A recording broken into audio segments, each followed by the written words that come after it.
Assalamualaikum warahmatullahi wabarakatuh, teman-teman mahasiswa yang saya hormati dan saya banggakan.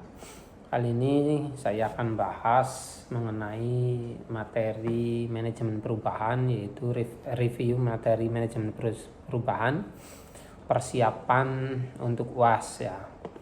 Jadi teman-teman, materi yang akan nanti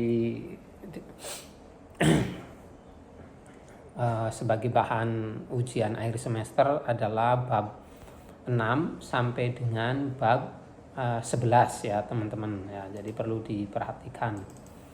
Di bab 6 ya, kita langsung saja teman-teman.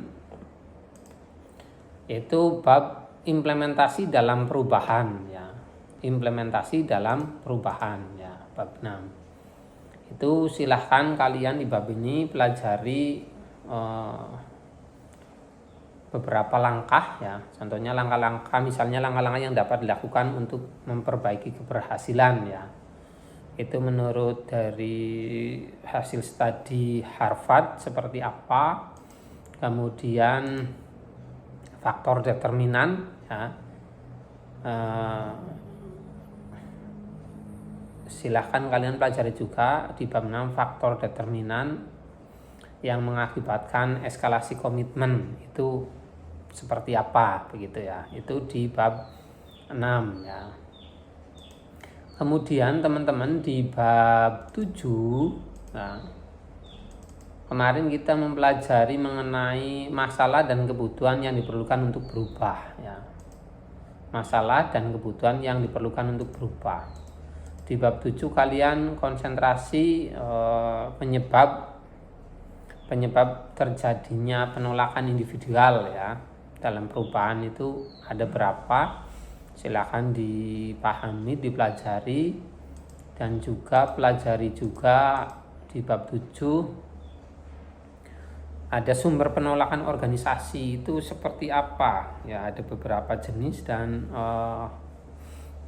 pelajari itu ya teman-teman ya, sumber penolakan organisasi atau organisasional ya itu di bab 7. Kemudian di bab 8 kemarin kita mempelajari mengenai kesiapan dalam mengorganisasi manajemen perubahan ya.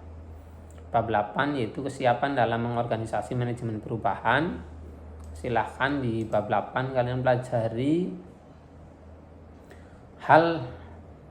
beberapa hal yang harus dipersiapkan dalam mengorganisasi manajemen perubahan ya. Itu kan ada berapa 7 atau berapa hal yang harus dipersiapkan, itu dipelajari seperti apa, dipahami. Kemudian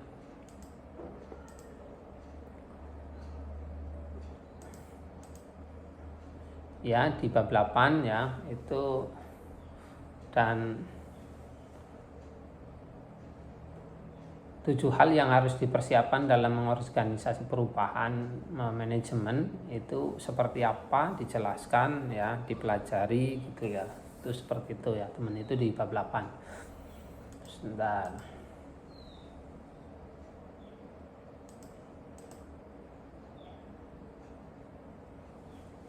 Kemudian di bab 9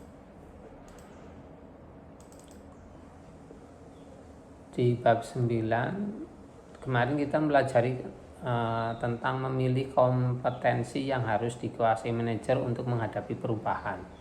Memilih kompetensi yang harus dikuasai manajer untuk menghadapi perubahan, itu bab 9 kemarin kita pelajari itu. Nah, di bab 9 silahkan nanti kompetensi yang harus dimiliki pemimpin agar organisasinya sukses itu seperti apa ya. Itu ada beberapa yang harus dipelajari ya.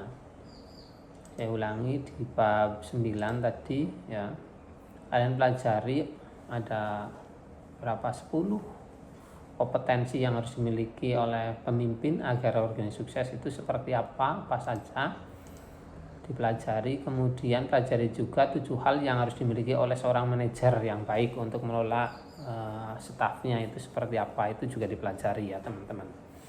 Itu bab 9 ya. Bab 9. Kemudian di bab 10 Di bab 10 itu kemarin kita mempelajari kepemimpinan dan komunikasi dalam manajemen perubahan ya. Kepemimpinan dan komunikasi dalam manajemen perubahan. Di bab ini kalian konsentrasi pemahaman perubahan ya, menurut para ahli itu seperti apa ya. Kemudian pemahaman pemimpin menurut para ahli seperti apa, itu dipelajari itu ya. Itu di bab 10 ya tadi ya, di bab 10 ya. Bab 10 tadi pelajari pemahaman perubahan menurut para ahli, kemudian pemahaman pemimpin menurut para ahli itu seperti apa, silakan dipelajari. Kemudian di bab 11, bab terakhir ya, kita kemarin pelajari manajemen konflik sebagai alat dalam manajemen perubahan ya. Di bab 11 kalian pelajari tentang pemahaman manajemen konflik menurut para ahli ya.